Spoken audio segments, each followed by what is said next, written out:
Muy bien, vamos a empezar entonces con la clase del día de hoy, chicos.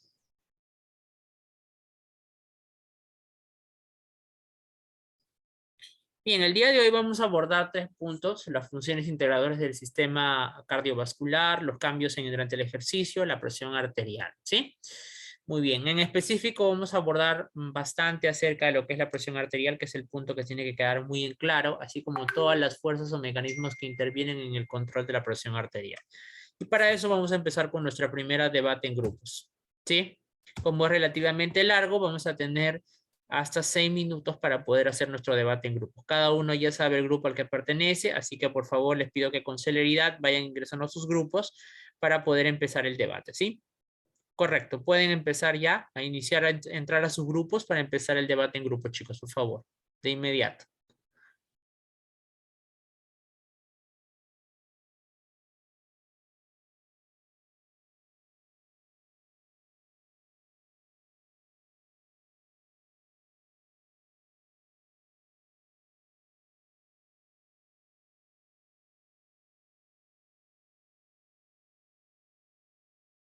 Alumnos, vayan entrando por favor a sus salones. Veo que hay un montón que no han ingresado a sus salones. De una vez, por favor, empecemos.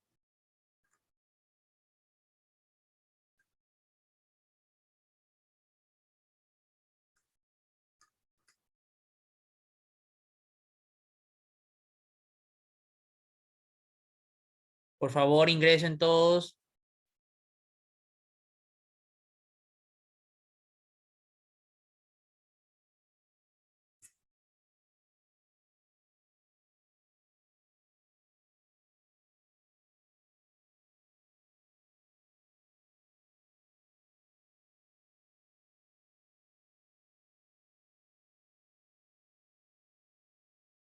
A ver, el doctor Pinchi, la doctora Rosario, la doctora Tiffany, por favor, entren a sus grupos.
Muy bien, correcto. A ver, vamos a empezar con la primera pregunta. ¿Algún voluntario?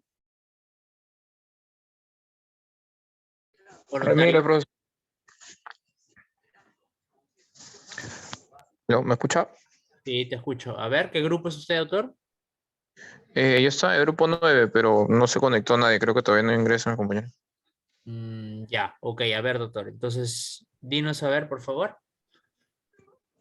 Ya, correcto. Con respecto a las causas y factores que pueden determinar la hipertensión arterial, la primera puede ser herencia familiar, una alimentación inadecuada, obesidad mórbida, inactividad y vida sedentaria. El tabaco, el estrés y consumo excesivo de alcohol son uno de los factores que puede generar una hipertensión, ¿no? Que influyen sobre todo en la presión arterial. Ya, pero la pregunta ha sido qué variables influyen en la presión arterial, no la hipertensión arterial. Ah, A ver, ¿algún otro tiene algún eh, comentario? A ver.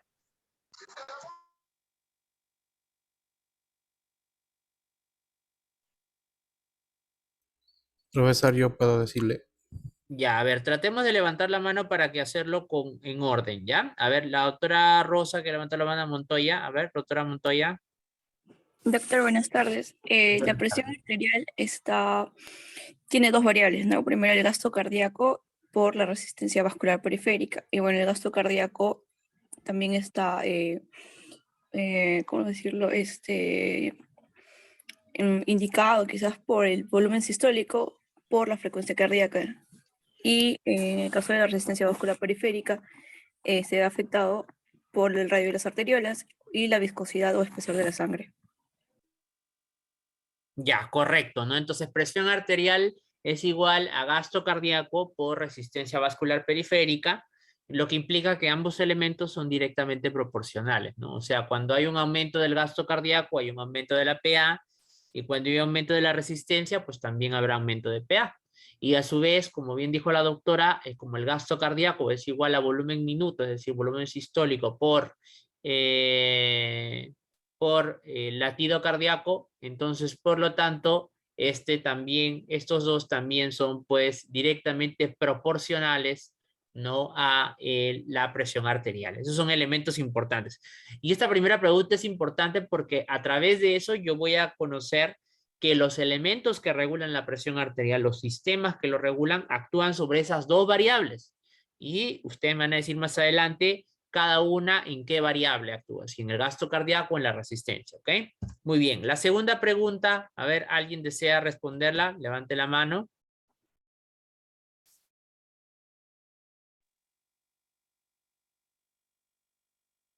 A ver, la doctora Valdés. Doctor, muy buenas tardes.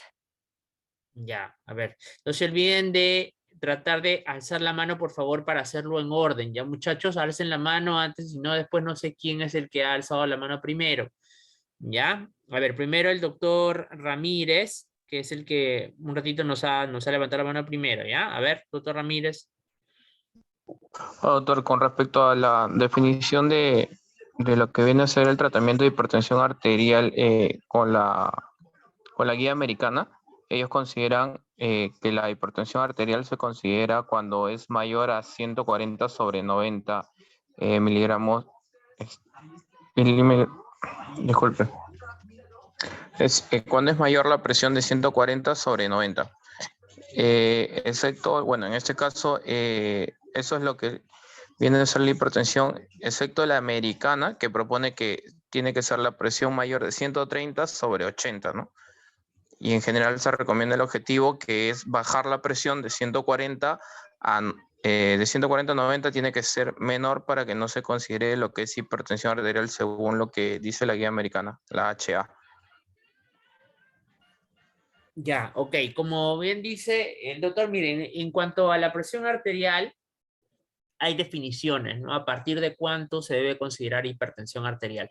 ¿Y cómo se obtiene este valor? Se obtiene a través de puntos de cortes establecidos por el aumento de la frecuencia de eventos cardiovasculares o de eventos adversos producidos por la hipertensión arterial, ¿no? Es decir, la hipertensión arterial es una enfermedad que está asociada a daño del endotelio y además obviamente a daños de órgano diana, como son, por ejemplo, eventos cerebrovasculares, eventos de infarto al miocardio, etcétera, ¿no? Entonces, el aumento de la incidencia de estos eventos, ¿no? En un determinado punto de cohorte es lo que se determina como hipertensión arterial. Por eso es que ese punto de cohorte ha ido variando a lo largo de los años, ¿no? Hasta hace, no 10 años, este punto de cohorte era 140/90, ¿no? Y poco a poco el AJA ha bajado cada vez más. De hecho, en la última guía del 2019, perdón, ya prácticamente casi lo ha bajado a que nuestro objetivo debe ser hasta 125, ¿no? Y prácticamente a partir de este punto ya pues se baja. Hay algunos un poco controvertidos, ¿no? Por algunos colegios o algunos organizaciones o sociedades, pero lo cierto es que cada vez se va bajando cada vez más porque se ha visto que valores no tan altos de presión arterial pueden generar daño microvascular, sobre todo a nivel endotelio y con todas las consecuencias que eso conlleva, pues, ¿no? Entonces, eso es. Muy bien. Y el tercer punto es, y esto es muy importante, cómo influye el sistema nervioso autónomo en la regulación de la presión arterial. A ver, ahí tenemos primero al doctor Vélez. A ver, doctor Vélez, por favor. Sí, bueno, el sistema nervioso autónomo en sí controla acciones involuntarias, así como los latidos cardíacos y el estancamiento o estrechamiento de los vasos sanguíneos. Y cuando algo le ocurre a puede llegar a causar problemas con la presión, puede llegar a elevarse.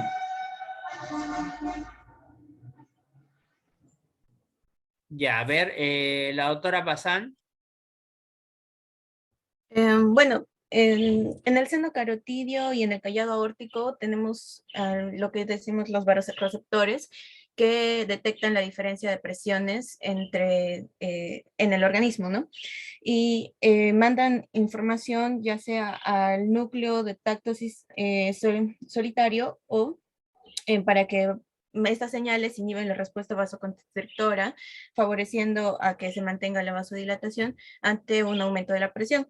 Pero si no hay un aumento de la presión se mantiene constante o disminuye en todo caso, esta respuesta ya no es enviada hacia los núcleos, por tanto va a existir la respuesta de vasoconstricción para volver a regular la presión en el organismo.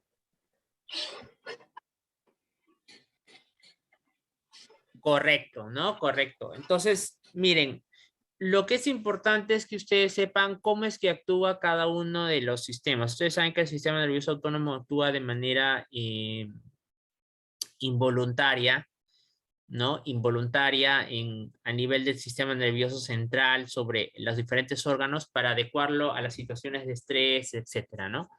Pero entre las cosas que realiza, pues, el sistema nervioso autónomo está dado entre las acciones del sistema nervioso simpático y parasimpático. Y es que hay que entender que el sistema nervioso simpático actúa en niveles de estrés y el parasimpático habitualmente en estado basal. Entonces, como lo que ustedes ven acá son los neurotransmisores. ¿Qué son los neurotransmisores? Ustedes saben que al ser sistema nervioso son neuronas que se comunican entre ellas y por lo tanto funcionan a través de neurotransmisores esa comunicación. Entonces, esos neurotransmisores son en el caso del parasimpático la acetilcolina y en el caso del simpático la noradrenalina y la adrenalina. Ahora, ¿dónde actúan? En los vasos sanguíneos, en la frecuencia cardíaca, en la contractibilidad cardíaca y la fuerza de contracción. Por ejemplo, de acuerdo a la definición anterior en la que yo les dije que presión arterial es igual a gasto cardíaco por resistencia vascular periférica, les pregunto, ¿la acción sobre los vasos sanguíneos es una acción en los gasto cardíaco o en la resistencia vascular periférica? Gasto cardíaco. ¿Gasto cardíaco? Gasto cardíaco. Ya. No, es resistencia vascular periférica. Claro, ¿qué tiene que ver los vasos con el gasto cardíaco? No, ¿sí o no? El gasto cardíaco es volumen minuto de eyección por frecuencia cardíaca. Y cuando nosotros hablamos de los vasos, estamos hablando de las arterias y las venas. Entonces, ¿eso con qué tiene que ver?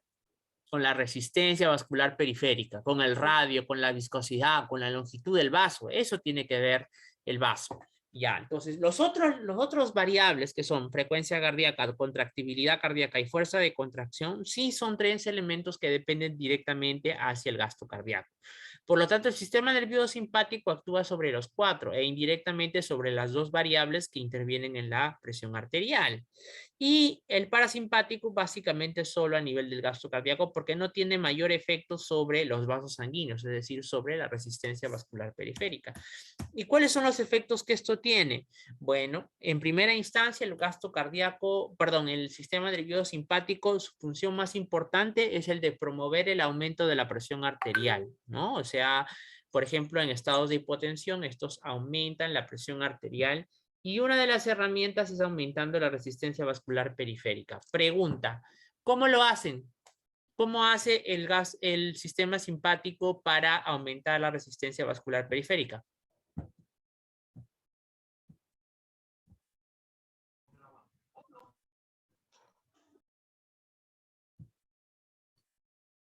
A ver, ¿algún voluntario? A ver, el doctor Farfán, Belis Farfán.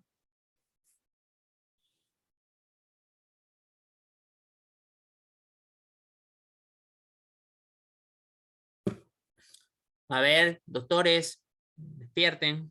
A ver, el doctor Belis Farfán, ¿o quién iba a hablar? A ver, la doctora Valdés.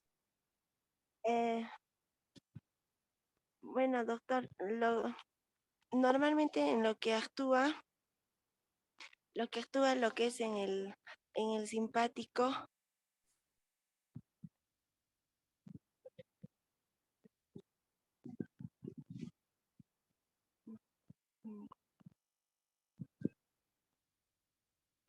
A ver, ¿sabemos o no sabemos? Doctor, no escuché la pregunta, disculpen. ¿Cómo actúa el sistema nervioso simpático sobre la resistencia vascular periférica? Eleva, aumenta el Ya, pero simpático. ¿cómo? ¿Cómo aumenta la resistencia vascular periférica? Porque bueno, el simpático tiene que ver con lo que son los neurotransmisores adrenalina y noradrenalina. Ya, no me han entendido la pregunta. ¿Cuál es el mecanismo mediante el cual aumenta? A ver, la doctora Bazán. Bueno, yo también considero que es por la liberación de adrenérgicos, noradrenalina y adrenalina, los cuales son recepcionados por los beta-adrenérgicos. Ya, pero ¿cómo? Pues, ¿qué es lo que hace? Ya sabemos que son los receptores, ya sabemos que los neurotransmisores, eso es lo que acabo de decir, pero lo que quiero saber es cómo aumenta la resistencia vascular periférica el simpático. Aumentando la vasoconstricción. Ya, eso es, muy bien, la vasoconstricción, pues esa es la respuesta, ¿no? Hacen vasoconstricción. Ustedes saben que en la fórmula de Poiseuille, ¿no? Modificada, la resistencia vascular periférica tenía como variable más importante y de mayor impacto en su cambio el radio del vaso. Entonces, por lo tanto, eso se cambia mediante o la vasoconstricción, es decir, la disminución del radio, o la vasodilatación, el aumento del radio. Entonces, ustedes saben que la resistencia es indirectamente proporcional al radio de la circunferencia del vaso. Entonces, ustedes saben que aumentando, no disminuimos, y disminuyendo aumentamos la resistencia vascular. Por lo tanto, la vasoconstricción aumenta la resistencia vascular y eso genera mayor presión. Sin embargo, como ven en el gráfico también, en las venas hace a veces lo contrario, ¿no? Provoca la vasodilatación. ¿Por qué? Porque al provocar una vasodilatación venosa, sobre todo a nivel central, genera que haya un mayor retorno venoso por el aumento de la capacitancia venosa. Ustedes saben que aumentar la capacitancia implica la capacidad de volumen que puede tener en su interior la vena, y eso genera un aumento de retorno venoso y por lo tanto mayor volumen de eyección.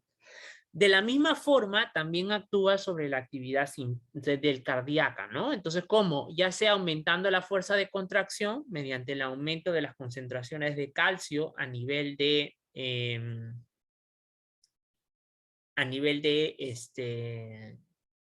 por ejemplo, el ingreso al cardiomiocito y aumento de la frecuencia cardíaca. Si aumenta la frecuencia cardíaca, ¿en qué estructura entonces actúa el sistema nervioso simpático? ¿De quién depende la frecuencia cardíaca, chicos? Del gasto cardíaco. No, otra vez, gasto cardíaco es, acuérdense, frecuencia cardíaca por volumen minuto. Yo digo, ¿de quién depende la frecuencia cardíaca? ¿Qué estructura es la que depende o qué estructura es la que prácticamente marca lo que es la frecuencia cardíaca? Ya lo El discutimos. nódulo sinusal. Correcto, muy bien, doctora. Eso quiere decir que el sistema nervioso simpático lo que hace es aumentar la velocidad con la que el nódulo sinusal desencadena su potencial de acción. No solo eso, sino que también hace que el tiempo de llenado sea más corto para hacer que la frecuencia sea más rápida. Entonces, ¿qué hace en el nodo AB? Hace que el tiempo que se toma de pausa sea menor, o sea, disminuye el tiempo de pausa del nodo AB. Y aumenta la fuerza de contracción y aumenta también el gasto cardíaco como consecuencia. A nivel parasimpático, actúa disminuyendo la frecuencia cardíaca y la contractibilidad, ¿sí? Muy bien, y esto pues está asociado a mecanismos reflejos de vasoreceptor y quimiorreceptor, que básicamente sensan presión parcial de oxígeno o presión parcial de O2, o vasoreceptores que están, por ejemplo, a nivel de la carótida, que están, por ejemplo, como el seno carotidio o el seno aórtico, que son dilataciones especiales que sensan cambios de presión, ¿no? Diferenciales de 10% de cambio de presión son sensados por estos receptores e inmediatamente a través de los nervios que ustedes ven ahí, que son el vago y el glosofaringio, mandan esa información al bulbo raquídeo. Y en el bulbo raquídeo, de acuerdo a la respuesta de la presión arterial, manda pues esa información. Es como el retroalimentador, ¿no? Le manda la información de cuánto ha cambiado la presión arterial después del reflejo producido. ¿Sí? Muy bien. Este es el control hormonal, donde vamos a ver básicamente el sistema renina, angiotensina, aldosterona, que es la siguiente pregunta. Muy bien, algún voluntario para explicarnos en qué consiste y cuáles son las funciones del sistema renina, angiotensina, aldosterona? A ver, empezamos primero con Torres Milla y luego Stewart. Sarabia. Muy bien, a ver, primero Torres Milla. Okay. El sistema consiste en una secuencia de reacciones que están diseñadas para regular la presión arterial. Cuando la presión arterial disminuye, los riñones liberan una enzima llamada renina en el torrente no voy a poder ver. La renina asciende. ¿Qué pasa nomás acá? Ajá. Una proteína grande que circula por el torrente sanguíneo, que es lo que llamamos renina, en dos fragmentos. El primer fragmento, que es la angiotensina 1, y la otra, que es angiotensina 2. La 1, que es relativamente inactiva, es dividida a su vez en fragmentos por la enzima convertidora de la angiotensina. Y el segundo fragmento es una hormona un poquito más activa, la cual provoca la constricción de las paredes musculares de las arteriolas, aumentando la presión arterial. Esto es como un método para regular la presión arterial. Cuando este sistema mira de que la presión arterial está bajando, libera esta enzima, como dije, que es la renina, para regular. Eso. Muy bien, a ver, el doctor Stewart tiene algo que agregarnos. Bueno, sí, agregar casi todo lo dijo la compañera, pero bueno, más o menos para aclararlo de esta manera, cuando hay una pérdida del volumen sanguíneo o hay una disminución de niveles de sodio en el organismo, se produce una hipoperfusión, disminución de la presión arterial, lo cual esto hace que sean detectadas por las células yuxtaglomerulares, los cuales liberan en el riñón una enzima, como le dijo la compañera, que es la renina, y esta se va descargando durante el torrente sanguíneo, pasando así por una metabolización en el hígado, que actúa como angiotensinógeno o globulina. En estos acá se forma recién la angiotensina 1, que no posee un efecto fisiológico aparente, pero recién al pasar a través del pulmón, estas enzimas la enzima convertidora de la angiotensina se transforma recién en angiotensina 2.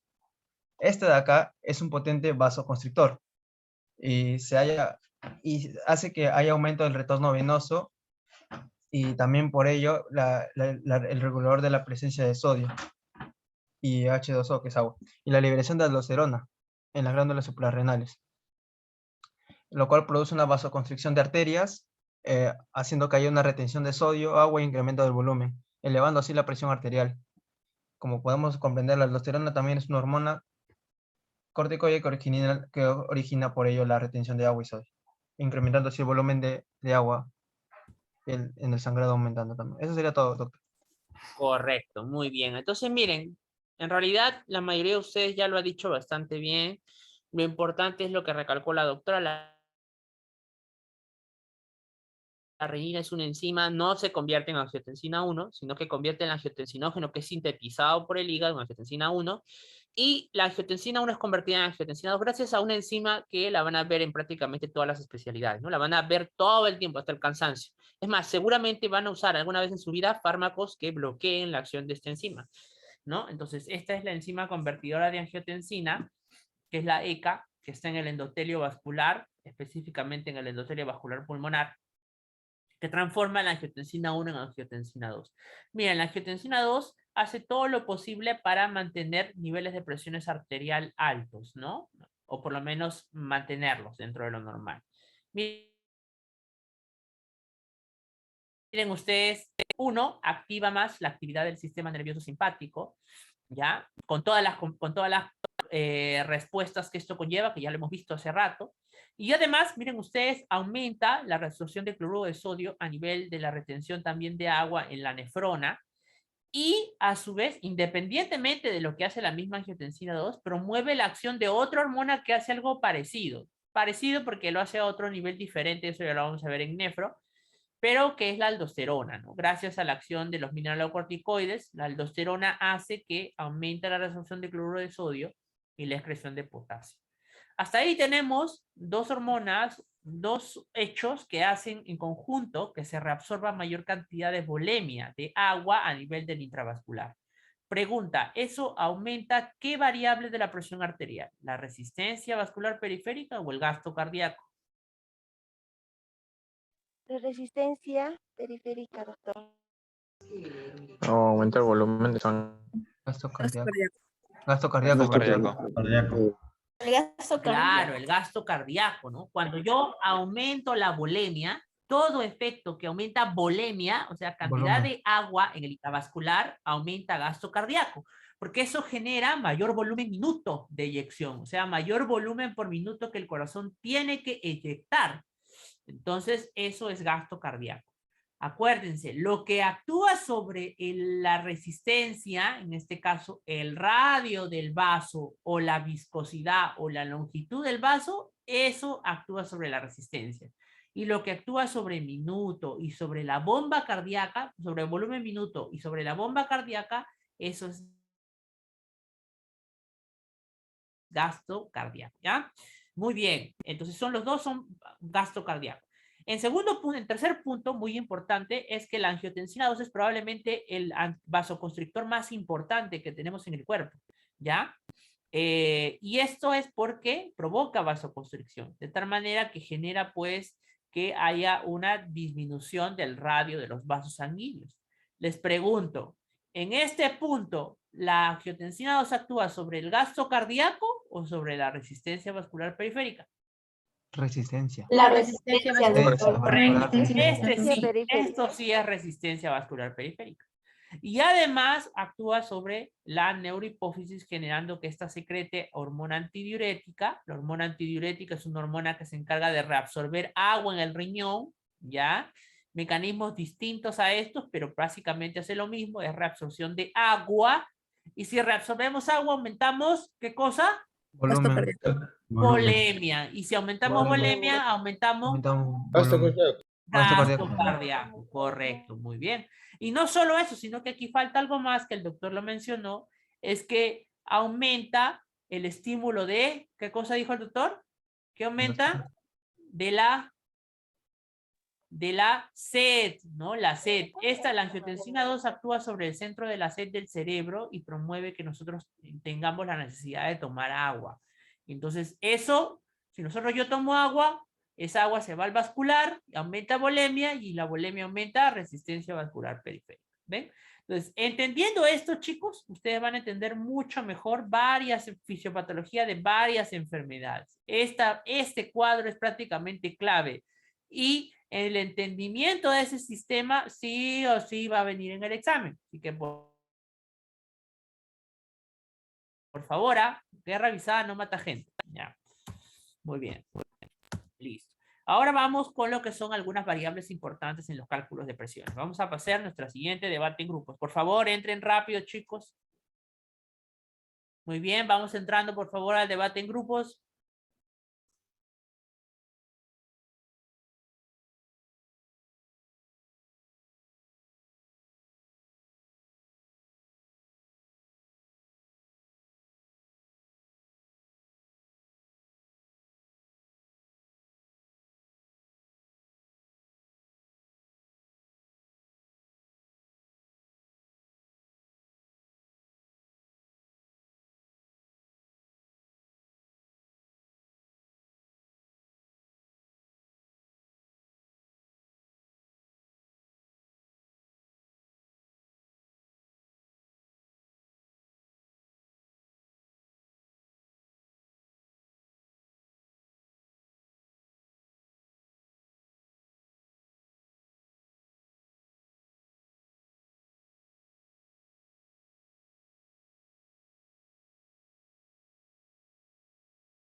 Muy bien. A ver, voluntarios para responder la primera pregunta.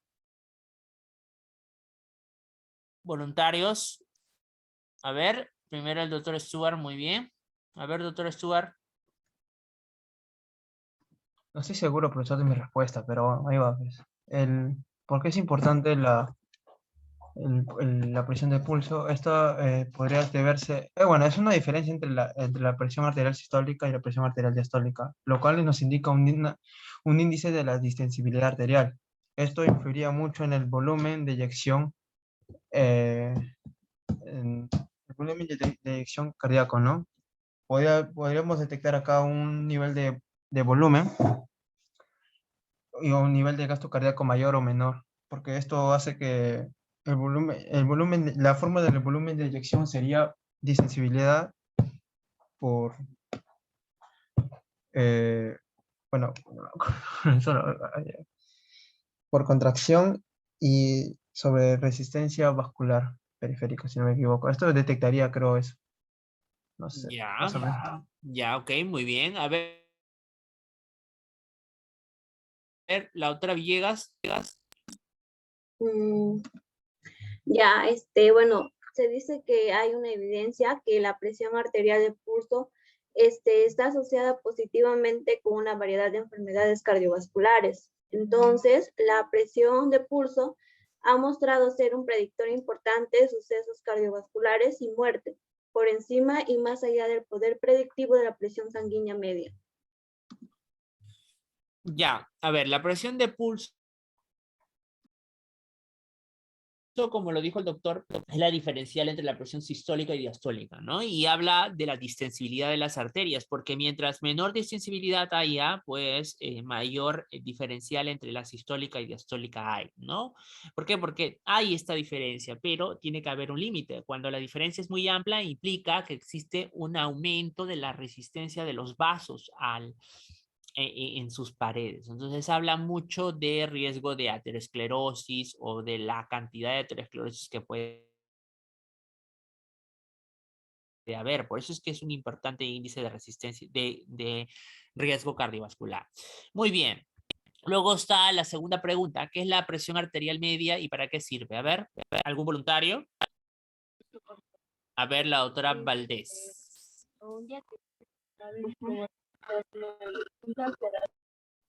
No le escucho bien, doctora. A ver, por favor.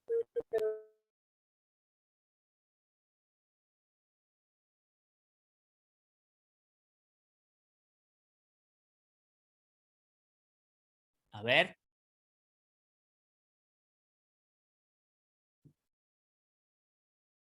Doctora. A ver, ¿alguien va a responder? ¿Algún voluntario? ¿Llamamos al azar? Bueno, llamamos al azar entonces. A ver. El doctor Eduardo Villanueva. Eduardo Villanueva. Sí, otro día me lo escucho. Eduardo Villanueva. Allá, ¿qué tal? Sí, Ya, muy doctor, bien, doctor. A sí. ver, te escucho. Bien. ¿Qué es la presión arterial media? Bueno, la presión arterial media, lo utilizamos para ver cómo se llama si la presión normal está por encima de los 60 miligramos de mercurio, que se considera normal para que irrigue a todos los vasos sanguíneos y tejidos, ¿no? Mide la perfusión tisular. Ya, muy bien. Bueno, miren, la presión arterial media está bien, pero hay que explicarlo un poco mejor. Miren, la presión arterial media es un promedio en el ciclo cardíaco completo, ¿no? Esta tiene, ¿cómo se saca? Es 2 veces la presión arterial diastólica más la presión arterial sistólica entre 3.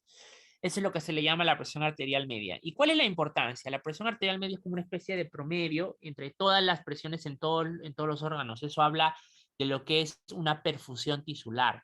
Y esa es la principal utilidad. Nosotros nos da una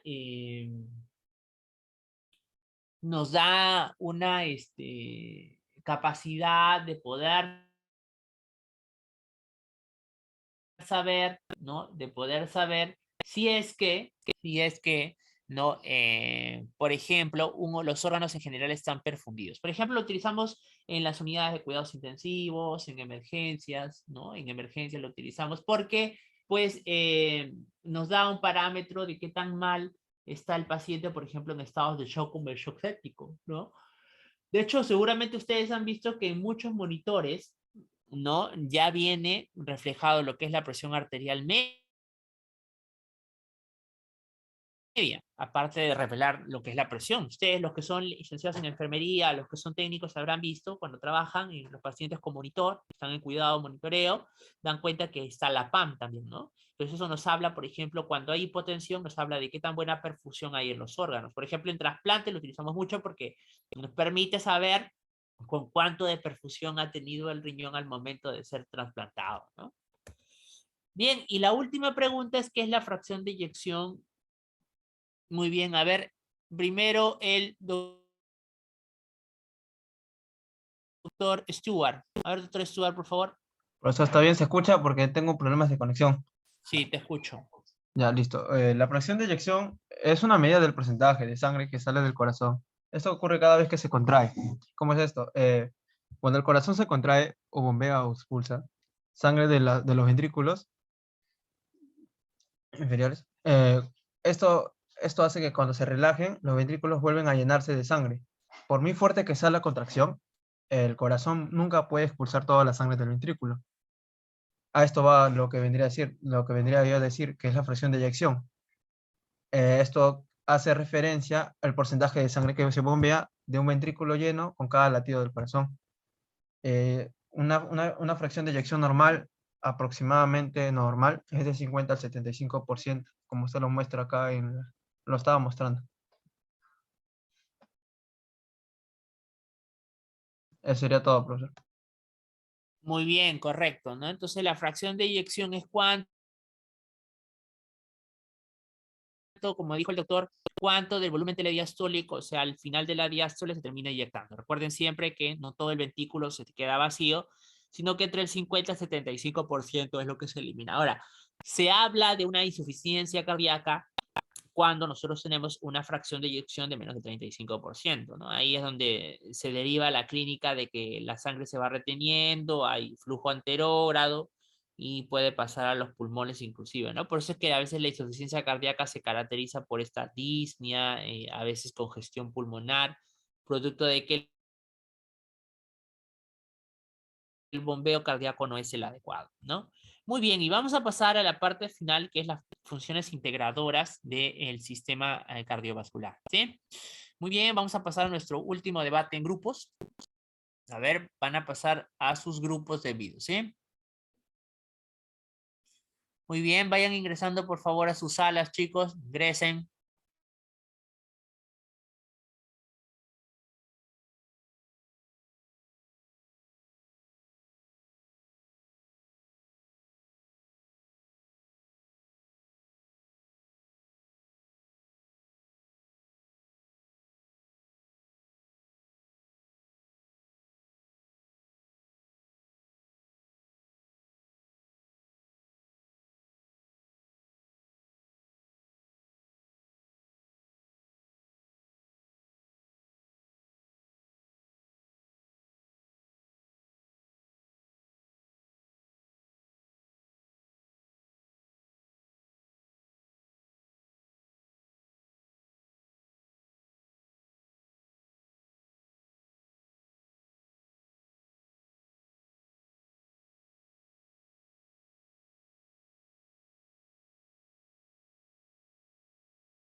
Muy bien, correcto, chicos. Vamos a empezar entonces con la última ronda de preguntas.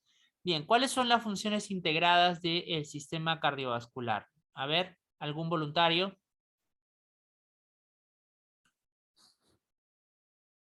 ¿Algún voluntario, chicos?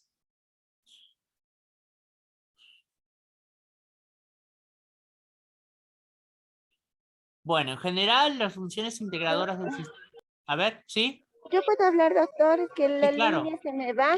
Y como estoy viajando para el examen que vamos a tener, está un poquito que me falla, doctor, va a disculpar. Ya, Doctor, entre las funciones del sistema cardiovascular, ya que son muy importantes, ¿no? Ya que va a ayudar lo que es a distribuir el oxígeno, las hormonas, nutrientes y otras sustancias muy importantes, ¿no? Que va a dar lo que es a las células, a los órganos del cuerpo. Sobre todo su función es muy importante ya que va a ayudar al cuerpo a satisfacer las demandas de actividad, ¿no? Ya sea lo que es el ejercicio, y también va a ayudar a mantener lo que es la temperatura corporal, doctor. correcto. Sí, correcto, te escucho. Muy bien. Muchas Y gracias. cuando hablamos de las funciones integradoras, hablamos de que el sistema cardiovascular está ampliamente integrado a otros sistemas como son el sistema nervioso central, por ejemplo, el sistema renal, sistema respiratorio, ya que el aumento de variables como el aumento de la presión arterial, el gasto cardíaco, son para generar un acondicionamiento al cuerpo a un estado actual, ¿no? Por ejemplo, un estado de estrés. Entonces, el sistema cardiovascular no está solo, sino que integra a los demás sistemas, a los sistemas antes mencionados.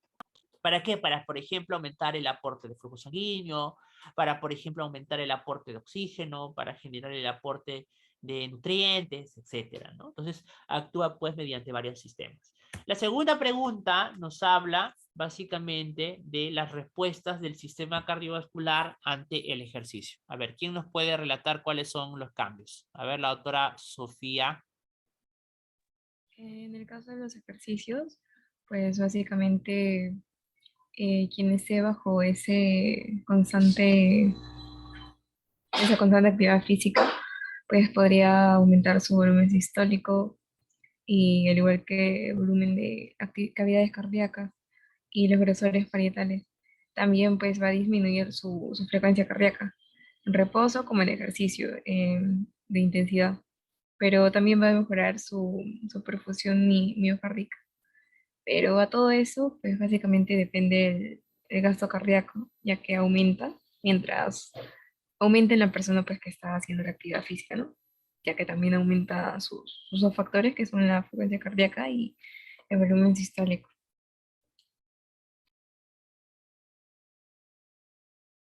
Muy bien, entonces miren. Cuando sucede el oxígeno, cuando sucede el ejercicio o en circunstancias en las cuales se da el ejercicio, hay un aumento de la demanda de oxígeno y de los nutrientes, por lo tanto de la perfusión renal, ¿no? Porque hay una actividad física en donde el músculo requiere una mayor cantidad de oxígeno para poder obtener la energía que necesita para la contractibilidad, ¿no? De las fibras, etcétera. Entonces, durante esta etapa hay que garantizar un buen aporte de oxígeno y nutrientes al músculo esquelético. Entonces, aquí se da, pues, eventos como el volumen sistólico, donde mediante el aumento de la presión arterial y la presión de pulso se da un aumento de volumen sistólico. De la misma forma, también puede producirse una vasodilatación que genera un aumento de la perfusión a nivel de, por ejemplo, el músculo liso. Pero además existe